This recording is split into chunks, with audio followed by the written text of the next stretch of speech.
Welcome to New Life Live with host and founder of New Life Ministries, Stephen Arterburn. For 35 years, New Life has been transforming lives one at a time thanks to the giving hearts of you, our listeners. Our goal is to provide you with wisdom from God's Word to give you hope and help in life's hardest places. If you have a question you'd like to ask today, our phone lines are open. Call 1-800-229-3000. That number again is 1-800-229-3000. Now here's Steve. Hi there. Welcome to New Life Live. Really glad that you've joined us today. When I say us, I'm talking about Dr. Jill Hubbard. Jill. Hello, Steve. And I have said this, that Jill is the wisest female on the planet. I've loved working with her over the years. And Until she never the lets me other down. wise women showed up. No, quit putting yourself down. You need therapy for that. Sorry. And then the other great person who I often say is more New Life than anybody, and that is Becky Brown. Hi, Becky. Hi, Steve. Hi, Jill. Hi, Wise Becky. woman that you are. Yeah. The New Life poster girl. New Life poster. Well, that is. I mean, we should put both of you up for your unique Yeah, we've been around a long time. Yes, you have. We have. We both have. And grateful. Yes. Grateful. By the way, today, this very day, this evening, we'll be conducting our Intimacy in Marriage workshop, and I'm just requesting everybody that thinks of it, please pray for what's going to happen this weekend. If you've been, you know, oh my goodness. When this broadcast airs, for most people, it hasn't started yet, but this evening it's going to happen, and people are going to be changed. Then the other thing is, because it's the 17th, we do the Restore workshop for people, women who've been hurt by a man with a sexual integrity problem. And today's the last day that you can get $240 off the price of that amazing workshop. Now, here's the thing. When we say workshop, it's not a good term, and I should never use it again and be punished when I do. It's a Friday through Sunday experience in person. So you're in a hotel for 2 nights with all these other people. Like Intimacy in Marriage will have at least 200. Maybe they can fit more than that in. I'm not sure. But you're with these other people that are struggling the same way. It's an intensive. Restore. I mean, you're going to have enough time with women to develop friends for a lifetime. And March 3rd, Every Man's Battle, Friday through Sunday. I know people who have fostered, developed, enriched a friendship for life. They're still together. And then Lose It for Life is March 18th. Now that's online, and I'm doing that with Michelle Spadafora. I think a couple others too. And it's the beginning of keeping the weight off for good forever. And you will be shocked at the insight that Michelle has, and the plan is so simple and easy. You just do what's doable in order, and it's not a quick fix, but it is a solution. And then Courageous Parents with Dr. Jim Burns, that's on April 1st. Emotional Freedom is April 15th. Come join us for one of these. We do them not to make you feel better. We do them so that you will maybe never, ever feel the same. In the beginning, you've got challenges that may be uncomfortable, but oh my goodness, the end result is something else. That's why we're here, transformation. Not therapy, not radio, transformation. Based on truth in redemptive relationship. That's what we're all about. 1-800-229-3000 to join us on the program. 1-800-NEW-LIFE. If you need help, need a counselor, resource, want to sign up for a workshop. I mean, intensive. I mean, transformational experience that happens more than what happens at little workshop things. Because we have counselors. That's what I'm talking about. 1-800-NEW-LIFE. Been estranged off and on for 10 years or more, and he has a lot of grievances and anger and bitterness and hatred toward me. Our daughter is the problem. She said, I don't want to be in your life right now. Hi, Steve Arterburn here. Courageous Parents, Transforming Relationships with Your Adult Sons and Daughters. It's an online workshop with Dr. Jim Burns, Dr. Jill Hubbard, and me. I think it will change the way you see your adult children. I was never prepared for doing life with my adult children. Some of our kids bumped and violated values that we never dreamed they would, and there's some principles that we can talk about. With insightful teaching and the guidance of a credentialed New Life counselor, this one-day online workshop, Saturday, April 1st, will provide practical advice and hopeful encouragement for navigating the parent-adult-child relationship. Call 1-800-NEW-LIFE to register or to find out more.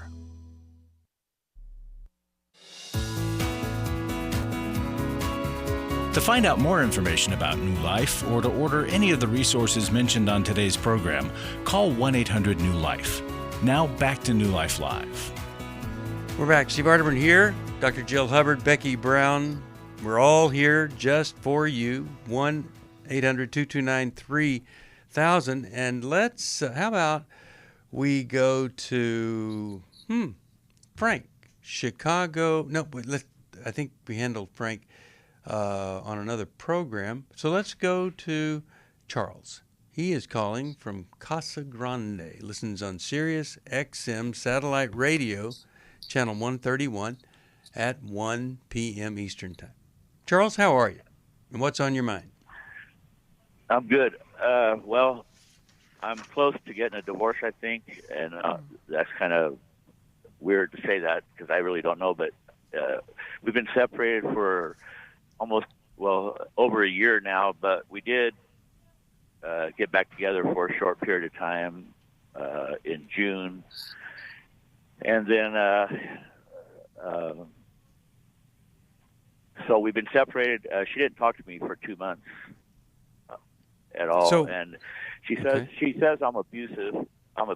So I'd like to find out if I am. If I explain my behavior, maybe you guys can tell me I am abusive or I'm not. If I am, then I'm definitely going to get some help. Well, but I'm not quite certain it falls under abuse. Okay.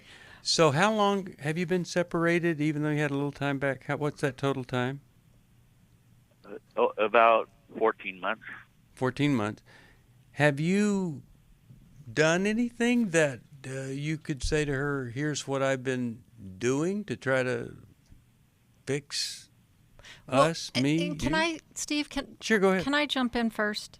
Yeah.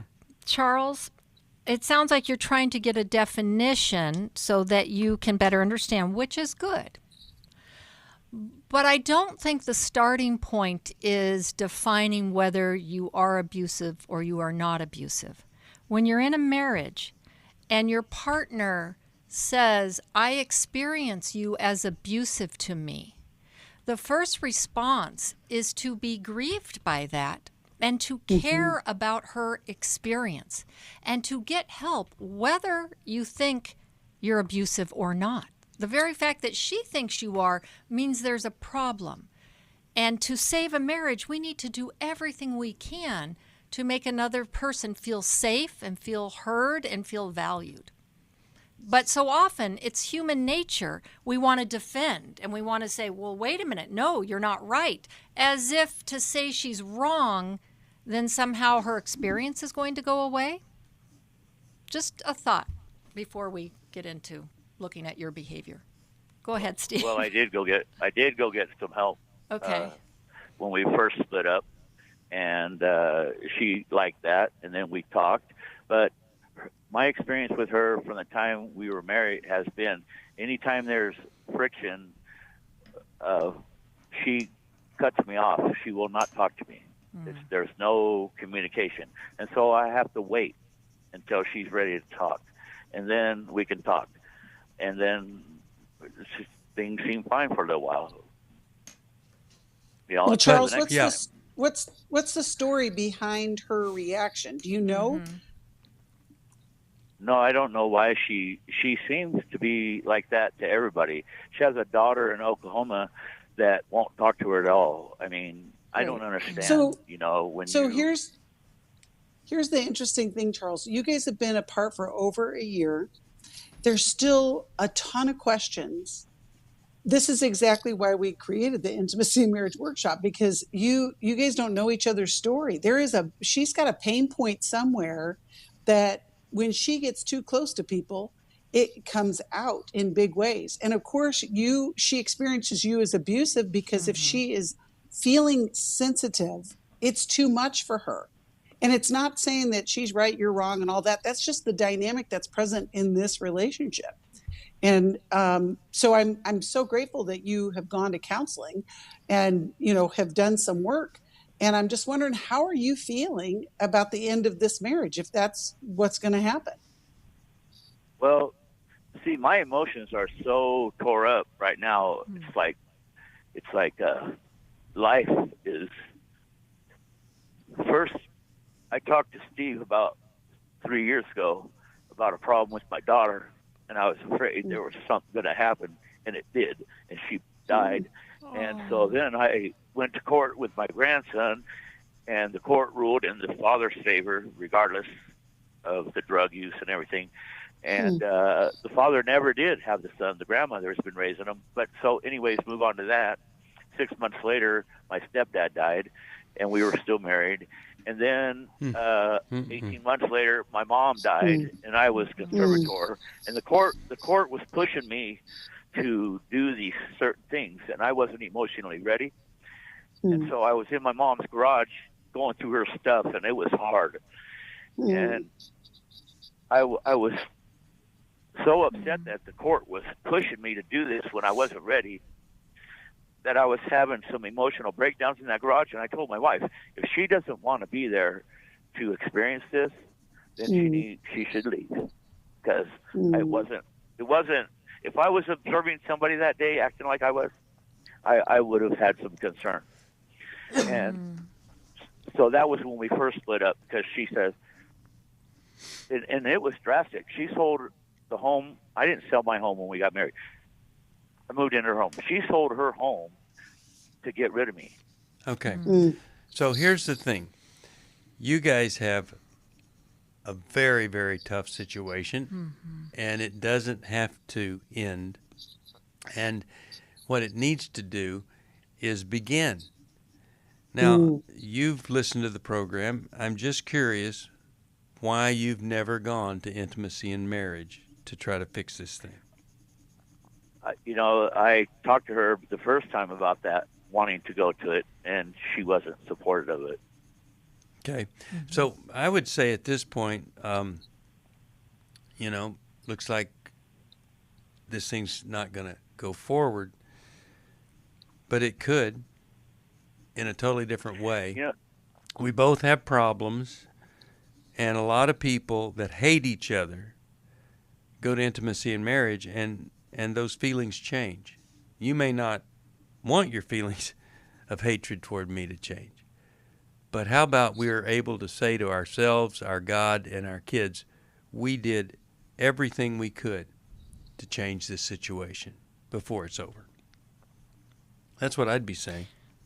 Right. Charles, you're two very hurt people, and you don't know how to go to each other for comfort. So instead, it sounds like you attack each other or push each other away.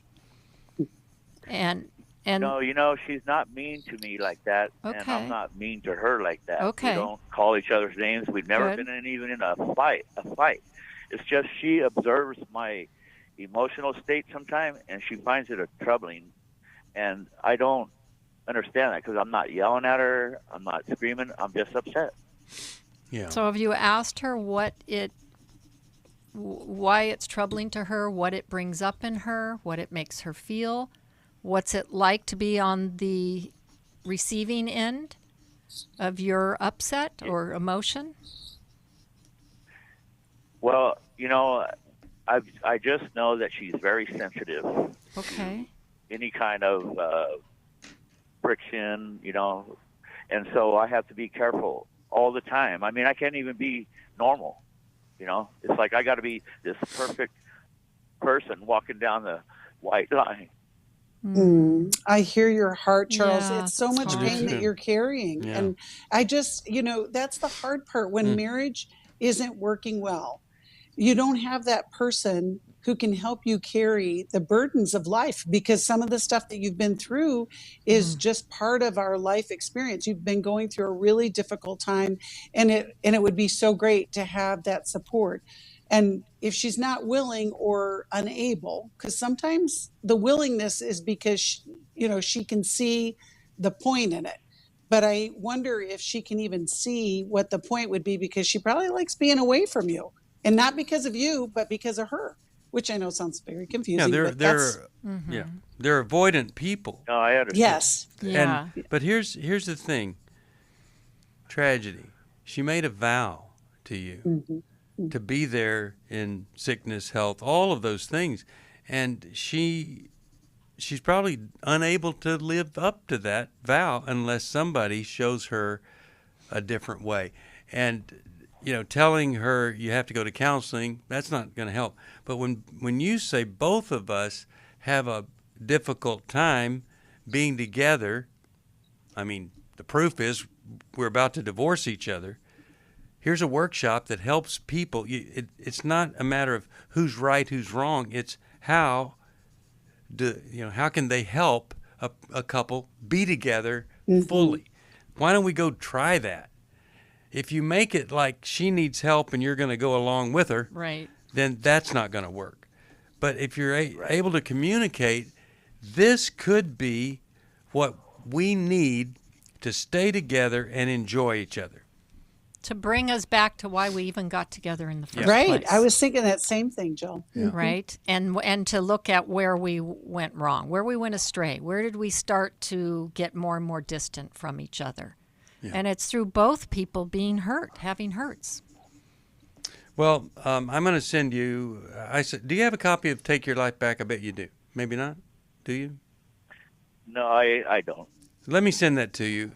And I'm going to send you the 1 Year Bible for Men.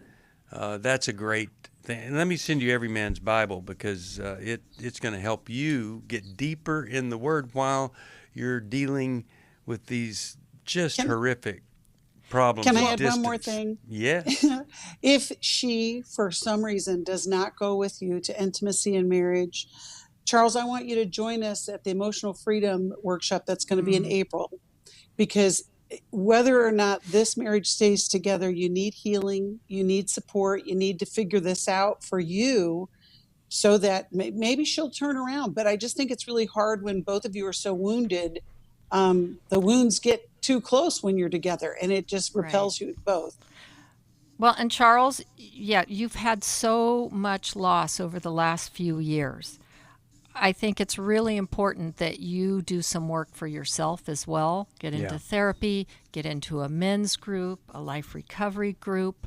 You really have to shore yourself up during tough times, because just on your own trying to do better isn't enough. You need that support.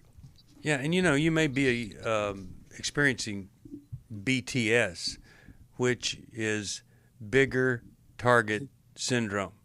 Your wife has she's such a big target of, not nurturing, disconnecting, can't handle the emotional stuff. So it's hard for you to work on your part when her target, you feel like, is so big that she needs to be working on. But when you work on you, it does have an impact, usually, sometimes not. So I just hope and pray you could get to Intimacy in Marriage, and I'm going to send you one more book. I'll send you How We Love, which is what the workshop is based on. And I hope and pray something we've said helps. I really do. And not to help you stay in the same situation, but to make it different and better and meaningful. That's what I hope for you. Let's go to Hal. He's a Club New Life member, and he's calling us all the way from Summershade, Kentucky. Hi there, Hal. How are you today? Good, Steve. Thank you for taking the call, Steve, Becky, and Dr. Jill. What's on your mind? I'm in a family situation. Yes, sir. I'm in a family situation. I'm a Christian, married to a girl from Germany for about 35 years. Mm-hmm. She has an older brother named York, like New York, who lives in Berlin, Germany. He's also a Christian. He is self-employed with 4 daughters, and I've been a close friend and supporter of him and his business for over the years.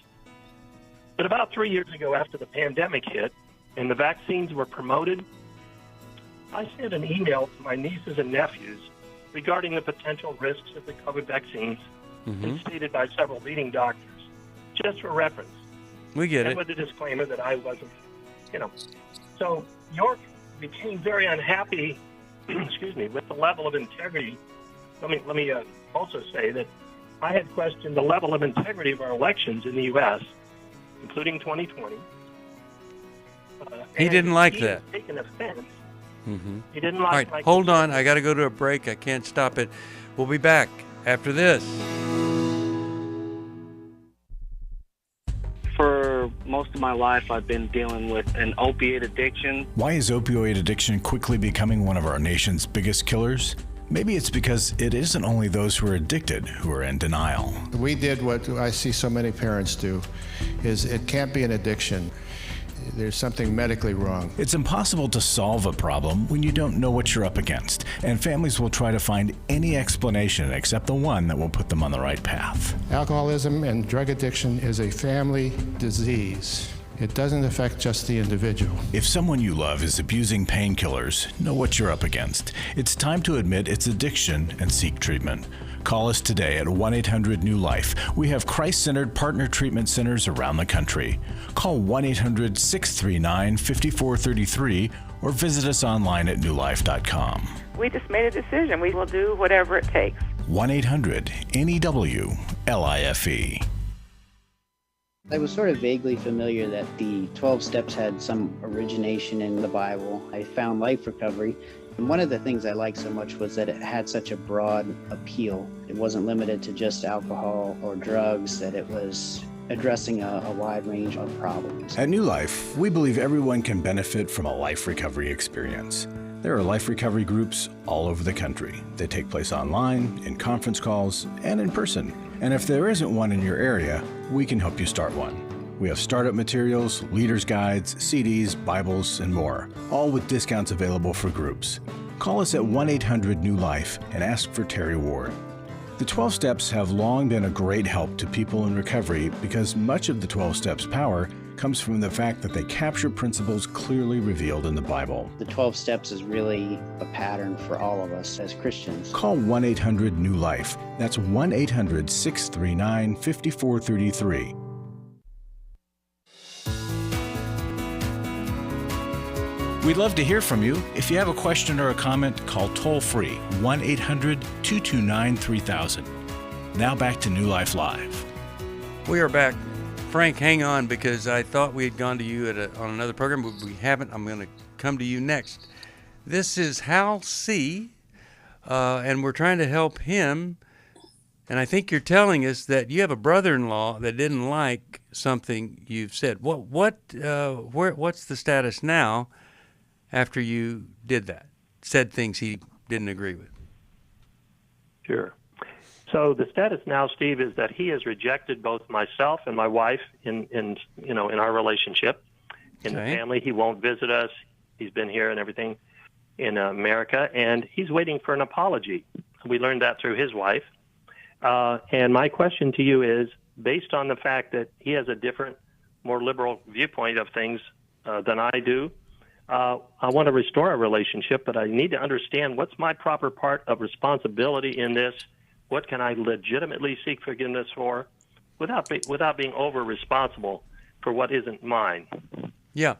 I'm just going to answer that real quickly. The Bible says, in as much as it's up to me. And so what could your part be? If I were you, I would say, I've been thinking about your response to some of my views and the way I communicated that. And I want to ask your forgiveness, or I want to say I'm sorry, or I hope you can forgive the fact that I didn't do it in a more constrained or sensitive way.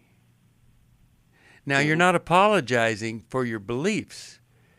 You're talking about the way that he received it. Maybe if you knew him better, you would have made pink lace or something go around it, and he could receive it better. I don't know what it is, but it was the way he read it. And if it wasn't the way he read it, you have nothing to ask for forgiveness for, because your views are your views. Now, that's just my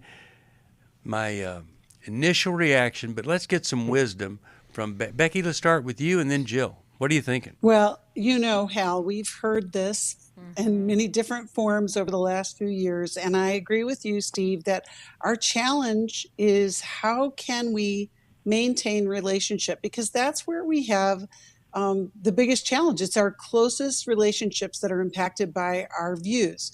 It's not to say that you can't have your views, but the reality is we have lots of views about lots of things that we don't share or don't demand for others to agree with us. And so balance is tricky, but the hope is that you can maintain that connection and that love as a family, because if we can't get it right as a family, I don't know what hope the world has.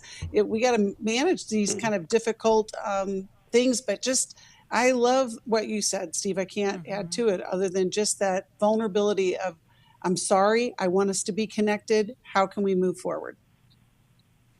What do you think? Would you be willing to do that, or does that feel like you're not living up to your own self or something like that? Sure, I'm happy to reach out. He's been unwilling to have a phone call even, just sending a lot of emails to our inbox. But I just, would like to ask forgiveness. I just wanted to know how far I should go in what I'm asking forgiveness for. But you've clarified that in this, the insensitive way that I may have sent out that email to his daughters and my own sons and others about, the risks that I thought might be available or apparent in the vaccines, such like that. So I'll be happy to take right. And I think the sensitivity and not realizing that having a difference of opinion would be so hurtful, right? That in each of us sharing our views, that you perhaps would be open to hearing his, and you didn't realize that it would feel offensive to him. And for that, you're sorry, right? And you know what? I don't like you asking for forgiveness. I'd rather you say, I hope you can forgive, versus I'm asking, will you forgive? Yeah. Right. I would either say, I regret, or I hope you can forgive. But I don't think... or even the, I'm so sorry for the disconnection that we have experienced. There you go. Yes, that's good. There you go. And because your goal is, Hal, that you're reconnecting the family. Right. And when sorry seems, when sorry seems sorry, and sometimes it does, saying I regret may be a better way. Everybody says they're sorry, but if you're saying you're actually experiencing regret, I like that. It's what the reaction. Don't ever apologize for what you believe. And anytime somebody doesn't like what I believe, I do sit down and go, okay, well, what about that? And then I stay with my belief. Jill, what were you going to say? Well, and the hope is that you can agree to disagree, but focus more on the things that bind you instead of the things that separate you. Very good. We're so much more alike than different. All of us, even though, And one thing we all are alike in is we all experience pain. But that's it. The way we deal with it, there are only 700 million ways to deal with that pain. If you need some help with pain, we have workshops. We have intensive experiences over a weekend that can help. You call 1-800-NEW-LIFE. Frank, I'm coming to you all the way to Chicago, Illinois, right after this break. If you need help, 1-800-NEW-LIFE. We really care about you. We love it that you're listening, and we want to be here for a very long time. We need your support if that's going to happen. Stay tuned. My husband was involved with a pornography addiction. He was unfaithful. I called the wedding off. He stepped out on the marriage and ended up having a child. The Restore Workshop is designed for a woman dealing with a man's sexual addiction issues. My husband is a recovering sex addict. There were strip clubs, other ladies. If you've been affected by betrayal, an emotional or physical affair, or pornography, the Restore Workshop will equip you with support and tools to help you through. Restore has empowered me and has given me the tools to work through my anger, work through my pain, work through my confusion, and help me realize that I am worthy. Being here and being surrounded by people who get it has given me my power back. The Restore Workshop is coming to Orange County, California, February 24th through the 26th. To register or to find out more, call 1-800-NEW-LIFE or online at newlife.com. Thank you, Restore. You have changed my life forever. I have given to New Life regularly because I have so many people that I am referring to New Life who so benefit from the ministry. I just can't imagine what would happen in my area if New Life wasn't available to us. You can help New Life Live stay on the air by joining Club New Life today. When you sign up to support us monthly through Club New Life, we'll send you the new member thank you gift of all 8 100-day devotionals, including 100 Days of Prayer, 100 Days of Freedom from Depression, and 100 Days of Peace. There are also ongoing benefits like the monthly Club New Life CD or download, access to the Club New Life video library, quarterly resources, free shipping on purchased resources, discounts on workshops, and quarterly online meetings with Steve. Call 1-800-NEW-LIFE. Support Club New Life, and together we can help hurting people find help and hope in life's hardest places. Call 1-800-639-5433 to join Club New Life today.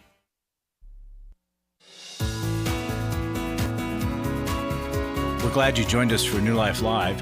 To be a part of the program, call 1-800-229-3000. Now back to New Life Live. We're back, and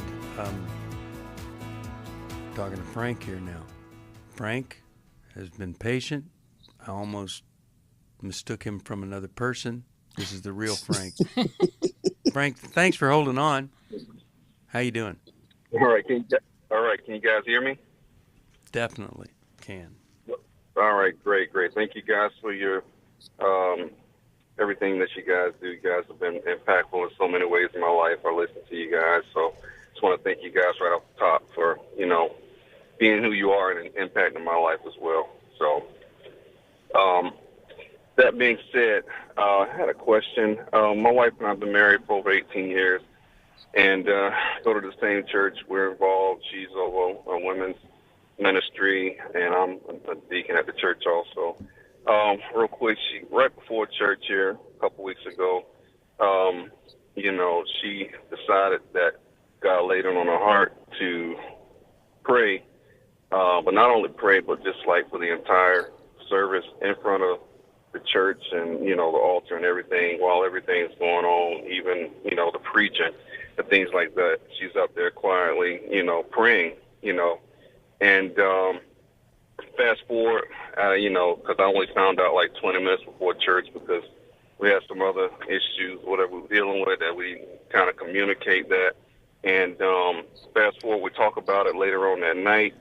And, I asked her what was going on, and I thought, put my 2 cents in it, and I recommended that, if she's going to do something like that, I thought that she should talk to leadership.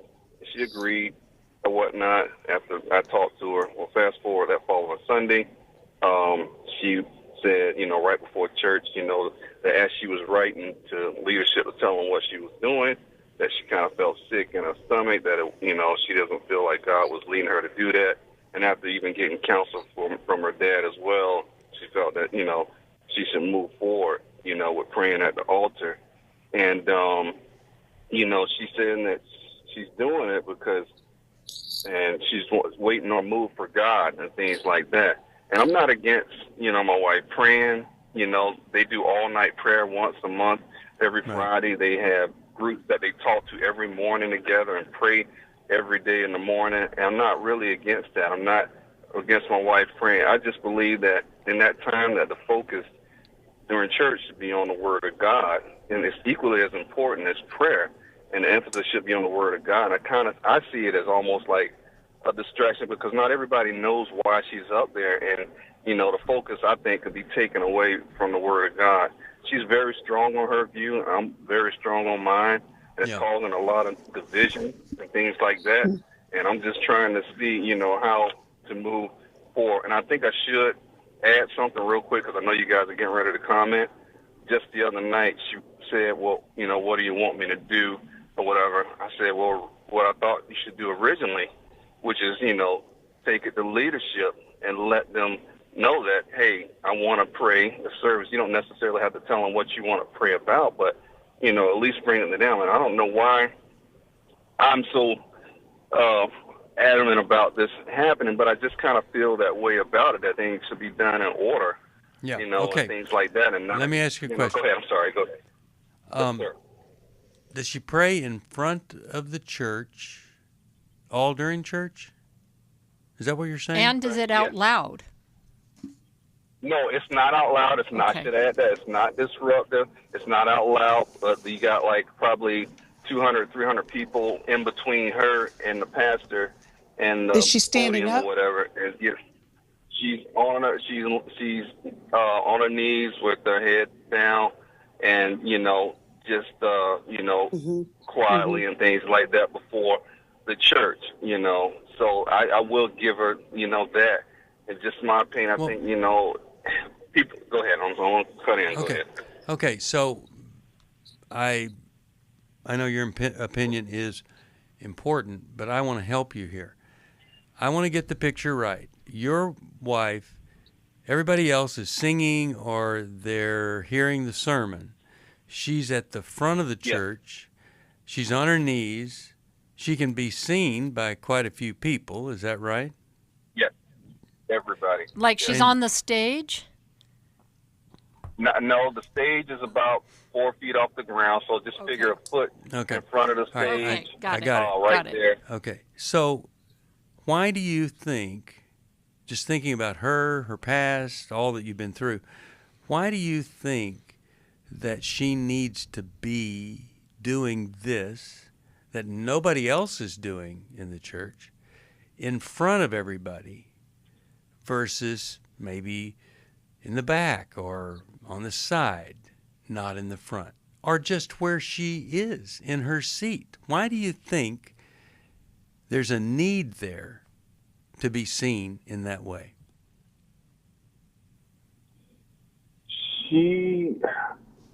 If you're asking me, I mean, I was. I don't want to. Yeah. Okay. Why do I think that she should be? No. Why do you think she has a need to be seen in front of everybody praying? What do you know about her as a human being that would lead her to have a need to be seen being spiritual, praying? I would say she really, and she even said herself, she's not trying to draw attention to herself. It's to the she point is, though. Of she is. But she is. But I didn't ask you about that, what she says. I'm asking you, think about what you know about her. Why would she have a need to do what she says she doesn't have a need to do? And that is call attention to herself. I honestly not even know how to answer that one. I'm trying to wrap my mind around the question. Well, so I would be thinking on my spare time about that question. What's in her that needs to be seen in this way? What's in her past or whatever? Because we're from two different. I will say she's more of from a Pentecostal background. I'm more of a Baptist and things like that. So there's a difference in worship and things like that as well too. But so, a lot of Pentecostal people, many good friends, been to many services. They don't have a need to be seen doing whatever that they do. My point would be, if you knew if you could maybe approach that need then you, not necessarily talking to her about it, but you might help her have that need met in other ways than that. Because quite frankly, if it's sincere prayer but with her and God, it doesn't need to be at the front. It doesn't need to make her a distraction from people looking at the pastor. It causes split thinking when a pastor's preaching and somebody's doing something else. And if I was in that service and I saw her doing that, I would think, man, her husband must really be mean that she has to come up to the front of the church and show everybody it's so bad. I've got to pray rather than even listen to this message. And Steve, what I was thinking in terms, church is a place where we all come together and we practice worship and listening of the word in a common way. And so when something goes one off, like what she's doing, I like that you told her, Frank, to talk to the leadership. That's a good neutral response, If the Holy Spirit is speaking to her that she needs to be in prayer for the service, great. But in her doing it in this manner, like you said, Steve, there are going to be people that are thinking, well, should I go pray for her? Because should I pray with her? What is she praying about? It is a distraction to everything else. And I think as a husband, maybe you guys could have that conversation that, honey, I love your heart for the church and, this desire to pray. And maybe even, as you said, Steve, to do it in the row, sit in the seat, maybe sit up in the balcony and pray. I mean, it's not that she can't pray and pray during the whole service. We have a group of people at our church that pray in a prayer room during the service, but they're not in front of the preacher. They're not a distraction. She thinks that I'm listening to. She told me even don't let Satan, trick or whatever, because she said, I shouldn't even be concerned about this because it doesn't affect me. I'm like, it does, and I'm like, I'm questioning why should I even be so, why am I so consumed by this? You know what I mean? Because I think they should be done in a certain order. Right. All right. We're going to give you some more insight and help right after this. I'm really sorry that you have to deal with this. It's like sometimes people say, all I'm going to use is just the Bible to counsel you. Well, how do you argue with the Bible? Well, you don't. She's being so spiritual, but it could be a problem. I'm about 100 pounds overweight. I'm 30 years old, and I'm just really discouraged. I'm scared, and I don't want to feel again. Does this sound like your story? It doesn't have to. The weight we carry on the outside is often a result of the burdens we carry on the inside. If you want to reduce your inner burden, New Life's Lose It for Life online workshop can help. This online workshop features a one-day Zoom session presented by Steve Arterburn on Saturday, March 18th, plus breakout sessions led by a credentialed New Life Network counselor. Fitness expert Michelle Spadafora will lead exercise sessions, plus you'll receive exercise gear to allow you to start a home fitness routine you'll actually enjoy. If you're finally ready to stop going from diet to diet and begin a comprehensive plan that addresses the psychological, emotional, and spiritual aspects of a healthy lifestyle, call 1-800-NEW-LIFE. That's 1-800-639-5433 or go to newlife.com. Hi, this is Steve Arterburn, and for over 34 years, New Life has been the most trusted name in Christian counseling. I'm an addict, and I'm trying to get God in my life again. Our Christ-centered treatment programs can help you break free to embrace all that God has for your life and your family. I just want to thank you guys for bringing me to a relationship with Jesus. There really is help for marital problems, depression, addictions, panic attacks, and feelings of hopelessness. I came back with so many tools to help me prepare myself to fight this struggle and this battle that I have every day. You can start living again today, living the life God intended for you. Help is available at 1-800-NEW-LIFE. They did care, and they did follow up very lovingly, and it made all the difference in my life. Call us at 1-800-NEW-LIFE. Someone who cares is waiting at the other end of the phone. God can open the door to a better tomorrow. Call 1-800-639-5433. 5433.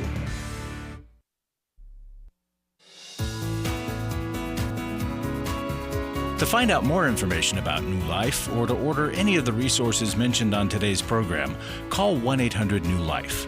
Now back to New Life Live. We're back, and we're talking with Frank. Jill, you had some things you wanted to say. Well, yeah, Frank, I was thinking about, Steve, the question you were asking, and certainly praying without ceasing is an important thing, to constantly be in communication. Her having a different background than you, yes, there are different ways people, as we've all said, approach worship. Sometimes, though, there is an intensity that a person develops or needs that gives them a sense of importance for God. And in that way, it creates a specialness. And sometimes when people have had hurts in lives or other things, perhaps, they have this need to be seen as special and valuable, and that intensity gives them something. So in that way, people can get out of balance. I know when I attended a Christian college here in Southern California, we used to have this saying that some people are so heavenly bound, they are of no earthly good. And sometimes in this intensity, one can lose touch with relating on a horizontal level. So Can I jump in? Sure. Because you are hitting some stuff there, and I've often wondered that about my wife, because I've even commented that sometimes, you're over spiritualizing things and stuff like that, and I feel so. I'm like wondering. I had this question for you. Am I wrong for feeling this way? Am I being pharisaical by pointing out something that my wife's praying and she shouldn't be doing it at this time? I kind of felt like I didn't want to be like a Pharisee, but this is just so kind of bothered me because we do invitation at the end, and I'm one of the counselors, and like this past Sunday I stood next to my wife who's still down there praying, and I'm standing up there waiting to see people for Christ, and it's like this is awkward. I wish we had more time, but I think you want help from us, right? Yes, I do. Okay. I want to clarify, I'm not against people going up the front of the church and praying, but there's a time for that. If you're in certain churches, it'd be just natural that somebody's praying while the guy's preaching, but that's not the case here. All of this, you see, it comes from Matthew 6:5 and 6. When you pray, don't be like the hypocrites who love to pray publicly on street corners and in the synagogues where everyone can see them. I tell you the truth, that is all the reward they will ever get. But when you pray, go away by yourself, shut the door behind you, and pray to your Father in private. Then your Father, who sees everything, will reward you. Now, see, that's the concept there. The question, Frank, really is how best to communicate with her, because whatever you're saying or doing isn't effective. It's not working. So I'm just going to ask both Jill and Becky, what would be a better way maybe for him to approach this with her now? Well, let me just say, Frank, I don't see you as being the Pharisee. I think that verse is pointing out that that's where your wife is landing. And I think to speak to her perhaps about things you know about her from her past and how it felt to her growing up and how it felt in terms of her family and touching on getting to that sense of maybe not feeling valuable or important or the need to feel important. And I know it's a sensitive subject, so you have to, handle it with care in knowing her. Becky, we don't have much time. You have a I know. thought My here? approach, Frank, would be that you share with her your feeling of what you just described, that we had a prayer time and I'm going down there to help people and you're still in prayer. It's like you're not even with the congregation. And corporate worship is designed for all of us to be together to experience that. And it's not to dismiss her calling to pray, But it's while we're here, this is what we're about. And there are people that need help. They need her to help pray with them. Right. And she's segregating herself from the rest of the room because she's not with everybody. So be vulnerable, take the risk, and we'll pray for you. Yes. And Frank, I would go to your pastor and say, I need some help with this. You might ask him to preach a sermon on Matthew 6, but maybe not. But ask him, hey, can you help me here? And he might have some ideas. It might be bothering him, and then you would just say, well, would you mind telling her that it bothers you? That would help. All right, I'm going to send you the 1 Year Bible for men, and I'm going to send you Every Believer's Thought Life. I hope that that'll be helpful to you. And then also I'm going to send you Jill's book, The Secrets Women Keep. I think it might help here. If you need help, it's 1-800-NEW-LIFE. Becky, you have a testimony that you can read I sure do. at the end here from Restore. Yes. Yeah, we're getting ready to go to Restore. And for a past attendee, she said, I'm overwhelmed with hope. Some wounds which were deep were revealed to me, but it was time. Time and work here at the Restore Workshop have given me more tools for greater healing and connection with my husband and my Lord. I was amazed to see the women in my small group learn truths about themselves and break chains holding their hearts. God is good. He often loves us more than any man can, and we're worth of his good and perfect will for our lives. So I want to encourage you, if you have experienced betrayal in your relationship with a man who struggles with sexual integrity, join us at the Restore Workshop in Orange County. We have a place for you, and it's going to be great. Spiritual and relational transformation is possible. Rarely does it happen in the privacy of your own home. So come, call, join, and we realize it's not easy for you. Restore is February the 24th, and Every Man's Battle, March the 3rd, and Lose It for Life, March 18th. Galatians 6:9 says, and let us not grow weary of doing good, for in due season we will reap if we do not give up. Some of you, you're called to just survive that situation. But a lot of times we think surviving is something we have to do alone. When we reach out for help in our survival of some really tough situations, it changes things. You know what it changes? It changes me. Changes us. And that's what you want to do. No matter how big the problem is of the other person, you want to be sure that you're dealing with whatever is your part. And you'll grow and you'll be grateful. If you need help, 1-800-NEW-LIFE. That is the phone number to call. And here are the things that you're not supposed to call about. I've got a list of things. Do not call us about these things. Okay, that was the list. So you see there's nothing on it. I was waiting going, what is going to be on I was thinking you were going to say taxes. Don't call us about taxes, because that's we're doing the Emotional Freedom Workshop on April 15th. So we'll even help you deal with whatever difficulty you're having in that area. We love you and care about you, and we love seeing you. There are some people, when they show up at one of our events, workshop, whatever, it just brings a smile to everybody's face and strengthens their faith. And I believe the numb lip thing is starting to kick in here from the dentist. I think it's wearing off, and that's the confusion. Anyway, if you need help, call us. Don't forget about Every Believer's Thought Life.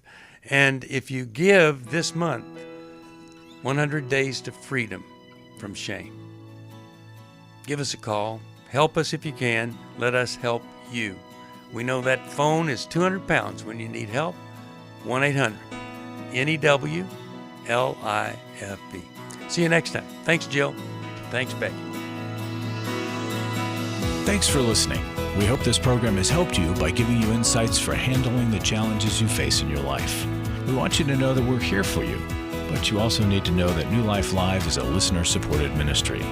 To make your donation or to get any of the resources mentioned on today's program, call 1-800-NEW-LIFE. That's 1-800-639-5433, or write to us at New Life Ministries, P.O. Box 1029, Lake Forest, California, 92609. Please join us again on Monday for New Life Live.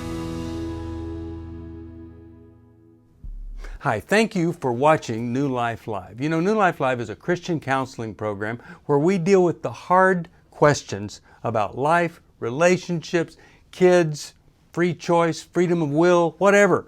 It's all right there on New Life Live every day, every weekday, 1 p.m. Eastern, 10 a.m. Pacific. If you want to call into the live broadcast, you can find the schedule on newlife.com or click the social media link right below. You can see every episode of New Life Live on the New Life YouTube channel. Watch it with a friend, watch it later. Be sure to subscribe and hit that bell so you'll never miss another episode. So if you want to listen on the go, download the app. The link is right below. And I hope if you need some information, if you want to get some help, you'll call us at 1-800-NEW-LIFE. And I'll see you next time.